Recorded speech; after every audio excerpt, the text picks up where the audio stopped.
नमस्कार मित्रांनो, आताच्या क्षणाची सर्वात मोठी बातमी समोर येत आहे। चला तर जाणून घेऊया काय आहे याचा स्पेशल रिपोर्ट। सविस्तर बातमी जाणून घेण्यापूर्वी आपण चॅनलवरती नवीन असाल तर चॅनलला सबस्क्राइब करा आणि बेल आयकॉनचं बटन प्रेस करायला विसरू नका। विधानसभा निवडणुकीआधी महाविकास आघाडीतील अंतर्गत संघर्ष उफाळून आला। दिनांक 12 जुलै रोजी झालेल्या विधान परिषद निवडणुकीचे किनार त्यांना असून उद्धव ठाकरेंनी थेट महाविकास आघाडी बाहेर काढण्याचा इशारा दिला, अशी माहिती सूत्रांनी दिली आहे। तर पुरेसे संख्याबळ नसतानाही विधान परिषद निवडणुकीत महाविकास आघाडीने अतिरिक्त उमेदवार दिले। अशा वेळी काँग्रेसची काही मते फुटणार असल्याची कल्पना शरद पवारांना होती। त्यामुळे त्यांनी जयंत पाटील शेकाप यांची जागा सुरक्षित करण्यासाठी तरकी चाल खेळली। तर काँग्रेसची जी मते फुटण्याची शक्यता आहे ती उबाटा गटाला देण्यासंदर्भातील यादी तयार केली। तर परिणामी मिलिंद नार्वेकर यांना धोका निर्माण झाल्याने उद्धव ठाकरे अस्वस्थ झाले होते। तर पवारांना काँग्रेसची पाठवल्याची यादी फुली मारून त्यांनी परत एकदा यादी तयार केली।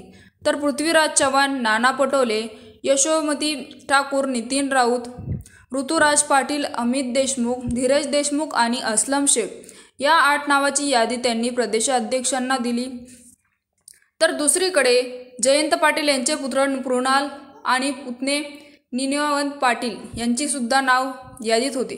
त्यामुळे नाराज झालेल्या उद्धव ठाकरे यांनी विधान परिषद निवडणुकीचा निकाल विरोधात गेलेल्या महाविकास आघाडी सोडण्याची धमकी दिली। त्याचा दसका घेतलेल्या शरद पवारांनी ठाकरेंची समजूत घालण्यासाठी अनेकदा फोन केले, मात्र उद्धव ठाकरेंनी त्यांचा फोन जाणीवपूर्वक टाळण्याची विश्वसनीय सूत्रांनी दिली आहे। तर परिणामी विधानसभेचे गणिते लक्षात घेऊन पवारांनी आयत्या वेळी आपली चाल बदलली आणि मिलिंद नार्वेकर निवडून कसे येतील याचे नियोजन केले। मात्र उद्धव ठाकरेंचा रुसवा घालण्यासाठी जयंत पाटील यांच्यासारखा मतबार नेत्यांची बळी घालावी लागली। तर मित्रांनो, याविषयी आपल्याला काय वाटतं आम्हाला कमेंट बॉक्सच्या माध्यमातून नक्कीच कळवा आणि चॅनलला अजूनही सबस्क्राइब केलं नसेल तर चॅनलला सबस्क्राइब करा, जेणेकरून असेच नवनवीन व्हिडिओ आणि राजकीय घडामोडी सर्वप्रथम तुम्हाला या चॅनलवरती बघायला मिळतील।